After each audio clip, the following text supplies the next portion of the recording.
Bienvenue au Bahia Grande Hotel. Je suis Hugo Partouche, le directeur. Bahia Grande est un luxueux hôtel de 4 étoiles géré par 5 spécialistes. Voici mon équipe. Charlotte Cotier est assistante de direction.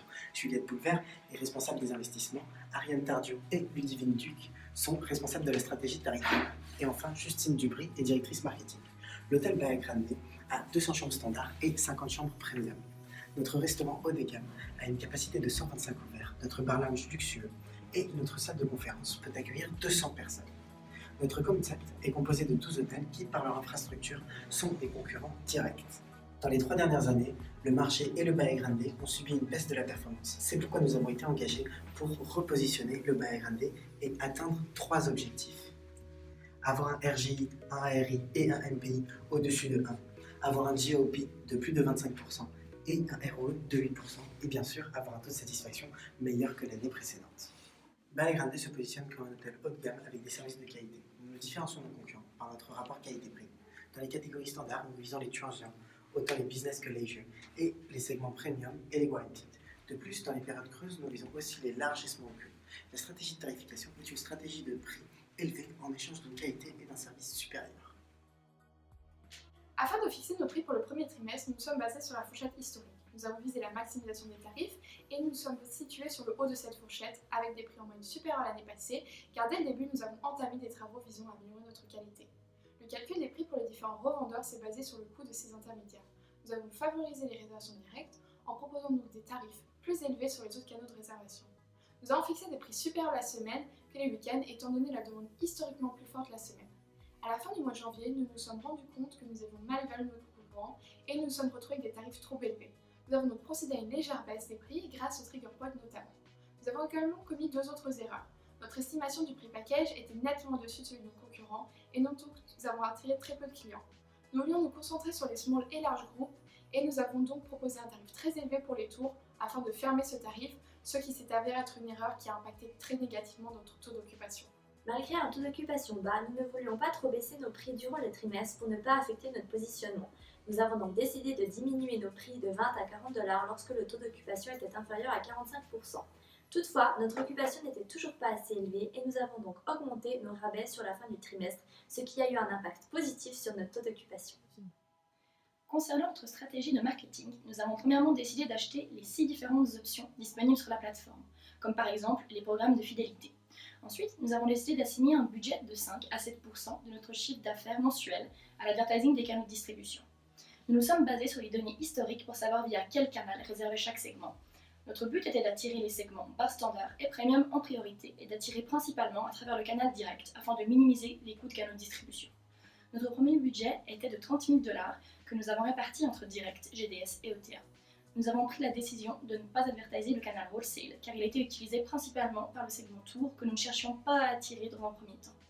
En mars, nous avions décidé de supprimer notre advertising du canal direct auprès des groupes car nous pensions que les montants de 500 et 1000 $ étaient négligeables et en effet, leur demande est restée constante. Au niveau de nos investissements, nous avons voulu prendre en compte les désirs de nos segments cibles en leur fournissant les facilités, les services ou encore les remises à niveau que chacun considère comme importants. Notre stratégie mise en place consistait à ne pas investir tous nos fonds d'un seul coup, mais de répartir tout au long de l'année nos dépenses afin d'avoir une qualité constante. Pour le premier trimestre, nous avons investi dans différents services et facilités qui nous semblaient indispensables, comme Internet par exemple, mais également dans des rénovations, notamment celle du front desk, afin de pouvoir recevoir les clients dans un endroit accueillant. Malheureusement, vu que nous avons décidé de répartir nos dépenses, nos prix mis en place n'étaient pas en adéquation avec notre qualité encore moyenne. Nous avons commencé l'année avec des prix trop élevés par rapport à nos concurrents, ce qui nous a valu des commentaires négatifs de la part de nos clients. De ce fait, nous avons eu un MPI très bas à 75 et un ARI à 115. Notre RGI était à 88 et donc en dessous de 100. Grâce à nos ajustements, nous nous sommes améliorés dans l'ensemble vu qu'à la fin du premier trimestre, le MPI et le RGI ont augmenté et le ARI a diminué.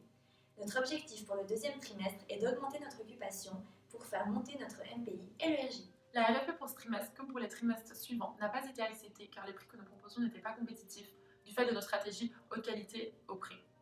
En ce qui concerne les investissements, nous avons adopté une stratégie de répartition de l'investissement tout au long de l'année. À la fin du premier quarter, nous avons des commentaires positifs de la part de nos clients. Toutefois, il semble que notre qualité ne corresponde quand même pas au prix que nous proposons. En ce qui concerne les canaux de distribution, nous constatons que nous attirons près de 70% de nos clients à travers le canal direct et atteignons donc notre objectif en ce qui concerne l'advertising. Nous avons également une majorité de bars standards, small et large group et de contract et de guarantee. Pour le prochain quarter, notre but est d'attirer plus de groupes en investissant plus dans l'advertising. En ce qui concerne nos finances, nous avons mal commencé l'année avec un profit négatif et un GOP en baisse. Toutefois, nous voyons une nette amélioration à partir de mars et nous voulons continuer dans cette direction pour le prochain trimestre. En ce qui concerne notre rate efficiency, il est autour des 80%, ce qui veut dire que nous vendons beaucoup de chambres en dessous de notre bar. Pour le prochain trimestre, nous voulons que cette valeur se rapproche des 100%. Lors du premier trimestre, nous nous sommes rendus compte que nous attirions peu de clients bar standard et premium et aucun client des segments tour et package à cause de notre erreur. Nous avons donc diminué les tarifs de ces différents segments afin de stimuler leur demande. Nous nous sommes permis d'augmenter légèrement les tarifs guaranteed puisque nous attirions beaucoup ce segment. Par la suite du trimestre, nous avons décidé de stabiliser nos tarifs suite à l'amélioration de notre taux d'occupation. Nos trigger points ont été efficaces à la fin du trimestre précédent, donc nous avons continué sur la même lancée en diminuant nos tarifs de 25 à 45 $ pour une occupation inférieure à 45%. Ce dynamic pricing nous a permis d'augmenter notre occupation. Au cours des 2 premiers mois de ce trimestre, avril et mai, nous avons investi dans les canaux direct groupe ainsi que wholesale. Notre but était d'attirer tout de même des tours, étant donné que notre taux d'occupation moyen durant le trimestre précédent n'était que de 51%. Comme notre niveau de dépenses advertising était bas, 7e sur les 12 hôtels, et que notre chiffre d'affaires a considérablement augmenté, nous avons décidé d'augmenter en conséquence ce montant de nos dépenses. En juin, notre dépense en advertising s'élevait à 51 500 $, soit environ 5% de notre chiffre d'affaires. Afin de rehausser notre qualité et d'être plus cohérent avec nos prix, nous avons investi à la fois dans nos services, nos facilités et des remises à neuf. Nous avons également pris en compte les différents délais pour leur disposition afin d'être prêts en vue de la haute saison, notamment pour les contract cleaning, des chambres pour éviter d'avoir des out of order. Notre deuxième trimestre est le meilleur avec un RGI qui passe la barre des 100. Notre ARI est au-dessus de 100 et notre MPI en augmentation se rapproche de 90, ce qui est prometteur pour le prochain trimestre. Notre RGI a un peu diminué à la fin du trimestre car notre ARI a baissé dû au fait que nos concurrents ont augmenté leurs prix plutôt que prévu à l'approche de la haute saison. En ce qui concerne les investissements, nous nous sommes préparés à la haute saison en faisant des cleanings notamment. Cela a eu un impact positif sur la satisfaction client. Pour l'advertising, nous attirons toujours les segments désirés. Notre objectif est de continuer ainsi et d'augmenter nos dépenses si l'augmentation du revenu le permet. Nous avons remarqué que les groupes sont très rentables et contribuent positivement à notre occupation. C'est pourquoi nous avons décidé de ne plus seulement les cibler en période creuse, mais tout au long de l'année. En ce qui concerne le revenu, il continue d'augmenter, ce qui est prometteur pour la haute saison. Notre rate efficiency se trouve autour des 100%, ce qui veut dire que nous vendons beaucoup de chambres à notre bar, voire un peu supérieur. Lors de ce trimestre, nous avons décidé d'augmenter globalement les tarifs à l'approche de la haute saison et nous avons augmenté davantage les week-ends car nous nous attendions à une hausse de la demande suite à la RFP du mois de juillet. Nos concurrents ont augmenté les prix, mais l'augmentation relative était moins importante et nous nous sommes retrouvés avec des tarifs très supérieurs à ceux de nos concurrents. Toutefois, les données sur nos prix ont été faussées par une erreur de manipulation humaine dans nos tarifs groupes. En effet, tout au long de l'année, nos tarifs groupes étaient calculés pour être environ 20 $ en dessous du bar. Cependant, nous avions entré des tarifs supérieurs de 20 $ au bar. Cette erreur nous a lourdement affectés en termes d'occupation et de revenus. Nous avons adapté notre trigger point à la haute saison et avons donc diminué le rabais offert. À la fin du mois de juillet, nous avons remarqué que nos prix étaient beaucoup trop élevés et nous avons donc augmenté le rabais offert jusqu'à 40 $. Les prix pour les groupes étaient trop élevés dû à notre erreur, mais les trigger points nous ont permis d'en attirer quand même un petit nombre. Toutefois, nos trigger points étaient uniquement valides pour une occupation inférieure à 45%, et une fois ce taux atteint, les rabais n'étaient plus en vigueur. Notre taux d'occupation a donc stagné pour juillet autour de 45%, ce qui a impacté notre MPI et notre RGI, ainsi que notre revenu. Concernant les canaux de distribution, nous avons constaté qu'il était possible d'augmenter considérablement notre dépense, étant donné notre très bon chiffre d'affaires de juin. La demande de groupes supplémentaires du mois de juillet nous a permis d'anticiper une demande plus importante durant les week-ends, et nous avons donc décidé d'intensifier nos dépenses en advertising pour les week-ends afin d'attirer des clients individuels remplacés par ce groupe. Après réflexion, cette décision n'était pas très utile et son impact a été minime. En août et septembre, nous avons poursuivi l'augmentation de notre dépense jusqu'à 70 500 $, ce qui correspond à environ 6% du chiffre d'affaires d'août. Ceci nous a classé au final à la deuxième place des dépenses consacrées au transient direct et nous a permis de revenir au niveau de demande groupe et tour dont nous profitions avant le coup dur de juillet. Lors de ce troisième trimestre, nous avons investi dans des rénovations pour maintenir notre qualité, dans des soft good redo de nos meeting rooms pour attirer les groupes au maximum afin de diminuer notre erreur de juillet. Et nous avons également investi dans des facilités car elles stagnaient à 40% de satisfaction client depuis notre trimestre précédent. Par ailleurs, nous avons effectué différents contract cleaning, encore une fois pour pouvoir accueillir nos clients dans les meilleures conditions. Notre performance a été mauvaise ce trimestre car nous n'avons pas su profiter de la haute saison. En En effet, des tarifs trop hauts et une erreur dans la tarification ont grandement affecté ce mois de juillet et ont causé de l'incompréhension au sein de nos clients. Notre MPI Group a chuté de 95 à 10,8 et a fait chuter notre MPI global de 99,6 à 66,1. Notre ARI a cependant lui grimpé pour atteindre 118. En ce qui concerne la satisfaction client, nos remises à niveau nous ont permis d'être largement au-dessus du taux de satisfaction de l'année précédente. Nos dépenses supplémentaires dans l'advertising ont porté leurs fruits et nous avons pu attirer davantage de clients transients que le mois précédent, malgré des tarifs plus élevés que ceux de nos concurrents. Le revenu était en augmentation, mais il a beaucoup souffert au mois de juillet suite à notre erreur. Néanmoins, nous avons récupéré notre niveau avant juillet et nous avons obtenu le revenu le plus élevé au mois d'août. Pour le 4e trimestre, nous sommes conscients qu'il s'agit de la basse saison de nouveau et que nous nous attendons à une baisse de notre revenu. Notre rate efficiency se trouve autour des 100% et nous voulons continuer comme cela. Lors de ce trimestre, nous avons revu nos tarifs à la baisse avant d'entrer de nouveau dans la baisse saison. Nous sommes revenus à nos prix initiaux, voire même un peu en dessous, car nous souhaitions rattraper notre bonne juillet. Cependant, nous aurions pu offrir des prix supérieurs par rapport à notre qualité. Nous avons très mal anticipé la stratégie de nos concurrents qui n'ont quasiment pas baissé leur prix. Nous avons donc affaibli notre positionnement dans le marché et notre ARI a très fortement chuté. Pour commencer le 4e trimestre et le retour dans la basse saison, nous avons gardé des rabais de 20 à 40 $ pour une occupation inférieure à 45%. Toutefois, à la fin du mois d'octobre, nous avons constaté que nos prix étaient trop bas par rapport à nos concurrents. Et afin de conserver une certaine cohérence et stabilité dans nos tarifs, nous avons décidé de ne pas trop augmenter nos prix, mais plutôt de diminuer le rabais offert quand l'occupation est inférieure à 45%.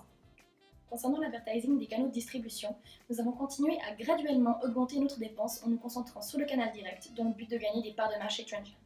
Nous avons constaté que les autres hôtels ont réagi de la même manière et donc, même si notre dépense a augmenté, nous avons perdu des parts de marché au profit de nos concurrents.